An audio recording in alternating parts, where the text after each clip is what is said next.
लिखो घनानंद में पहला क्वेश्चन लिखिए। घनानंद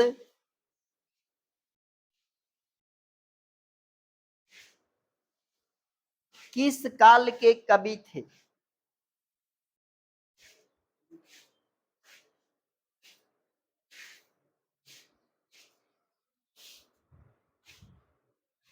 उत्तर लिखो रीति मुक्ति काल।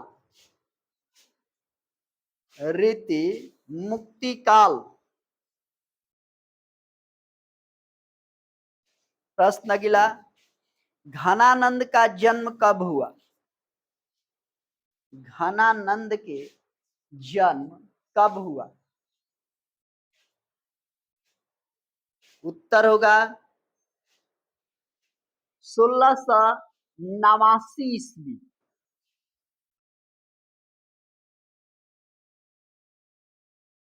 पल अगला, दिल्ली पर नादिर शाह कब आक्रमण किया? दिल्ली पर नादिर शाह कब आक्रमण किया? दिल्ली पर नादिर शाह कब आक्रमण किया? उत्तर होगा 1739 ईस्वी। 1739 ईस्वी।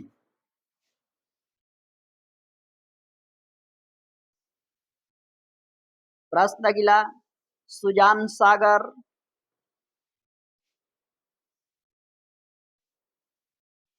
विरह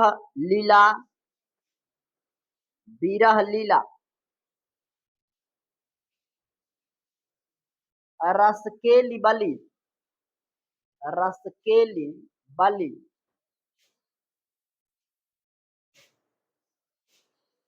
किसकी रचना है?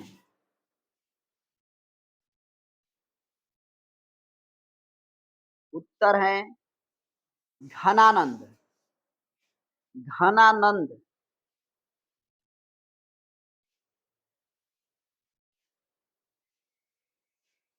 प्रश्न आगे लिखिए,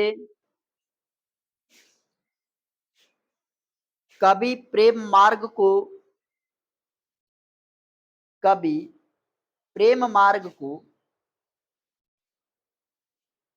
अति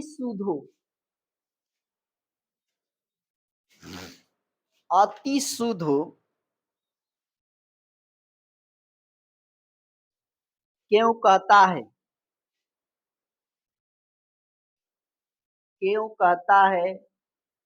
और इस मार्ग की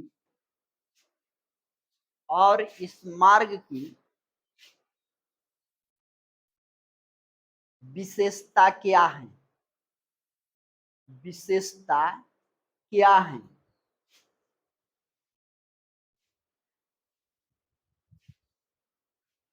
उत्तर लिखिए, कवि प्रेम मार्ग को अति सुधो कवि प्रेम मार्ग को अति सुधो इसलिए कहता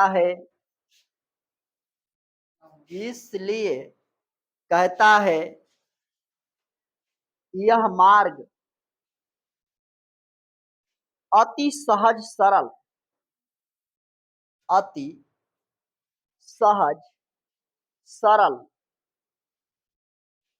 तथा सुगम होता है।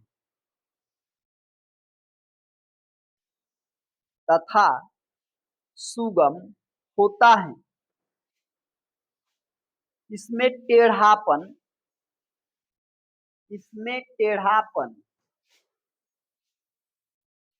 धूर्तता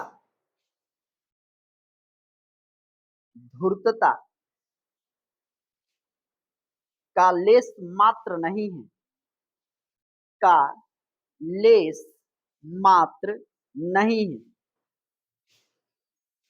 यह हृदय से उपजा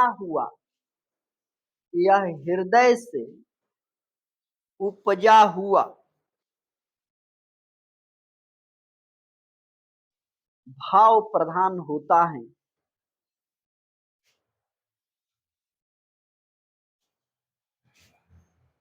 इसमें छल कपट का दंभ नहीं होता है। इसमें छल कपट का दंभ नहीं होता है।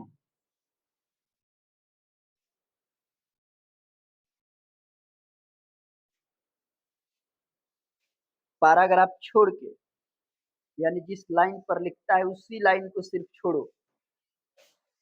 लिखो, इस मार्ग की विशेषता है, इस मार्ग की विशेषता है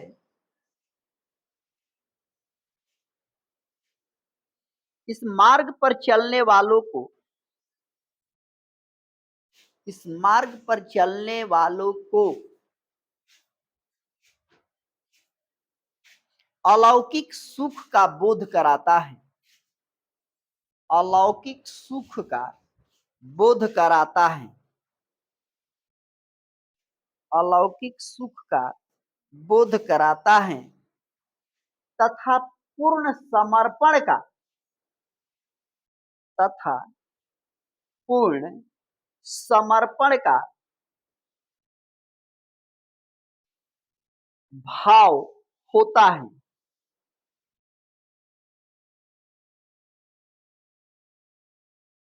यह मार्ग सहज और निर्विकार होता है। यह मार्ग सहज और निर्विकार होता है।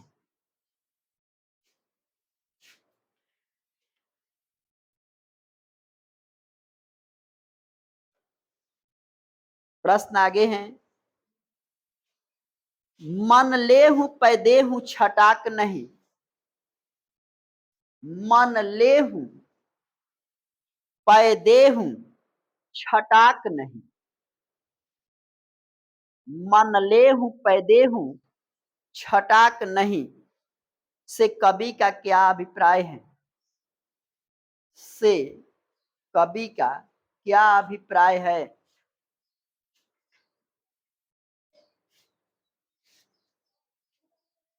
उत्तर लिखिए। मन लेहु पैदेहु छटाक नहीं। मन लेहु पैदेहु छटाक नहीं से कवि का अभिप्राय है। से कवि का अभिप्राय है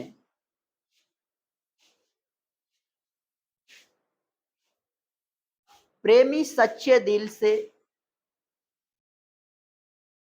प्रेमी सच्चे दिल से अपनी प्रेमिका को पाने के लिए, अपनी प्रेमिका को पाने के लिए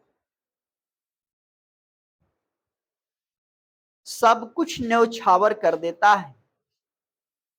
सब कुछ न्यौछावर कर देता है। सब कुछ न्यौछावर कर देता है। पर प्रेमिका, पर प्रेमिका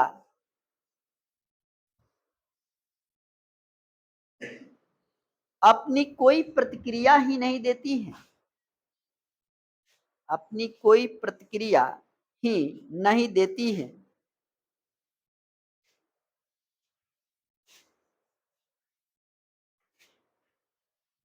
अपनी मुस्कुराहट से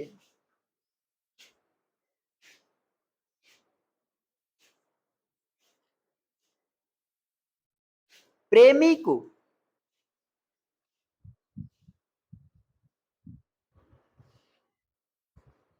शुद्ध बुद्ध तक भी नहीं लेती है।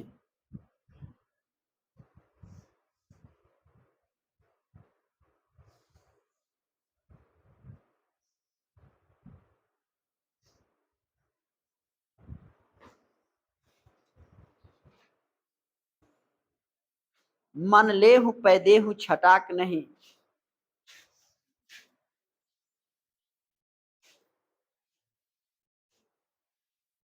से कवि का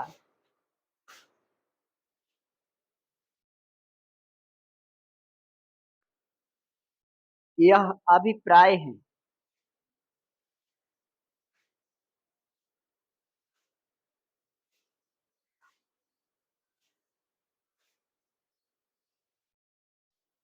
प्रश्न अगला, परहित के लिए देह कौन धारण करता है, स्पष्ट करें। परहित के लिए देह कौन धारण करता है, स्पष्ट करें। परहित के लिए देह कौन धारण करता है, स्पष्ट करें। उत्तर लिखो। परहित के लिए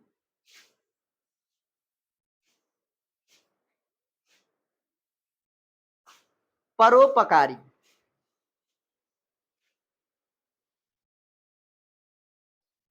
दूसरे के उपकार के लिए देह धारण करते हैं। दूसरे के उपकार के लिए देह धारण करते हैं। देह धारण करते हैं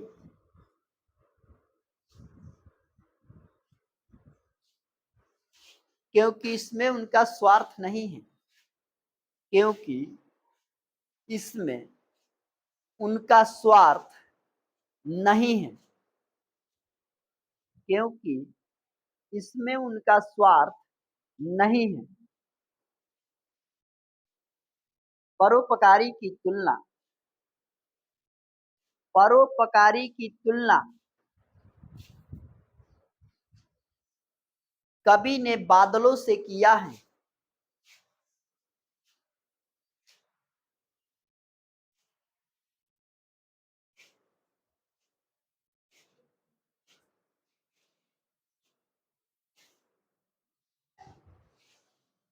वह अपना देह धारण करके, वह अपना देह धारण करके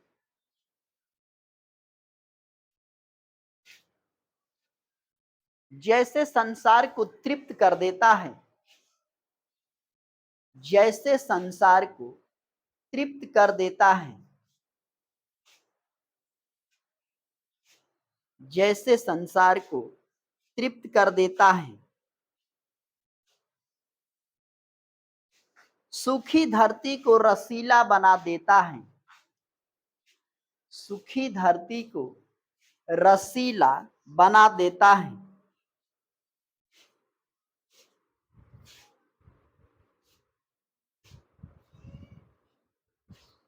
वह मानव को संदेश देता है। वह मानव को संदेश देता है। वह मानव को संदेश देता है। मनुष्य का जीवन बड़ा कठिनाइयों से मिलता है। मनुष्य का जीवन बड़ा कठिनाइयों से मिलता है।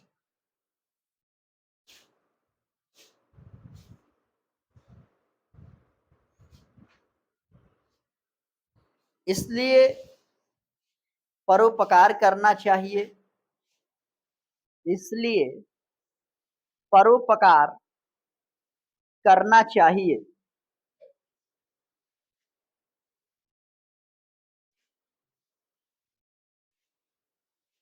ये सज्जनों की पहचान है।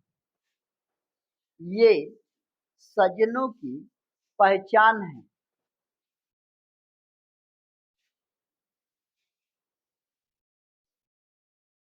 जैसे वृक्ष अपना फल नहीं खाता है, जैसे वृक्ष अपना फल नहीं खाता, नदियां अपना पान, नदियां अपनी पानी, नदियां अपनी पानी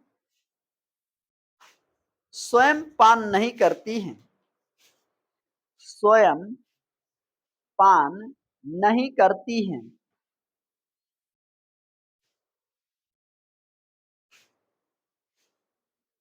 उसी तरह परोपकारी व्यक्ति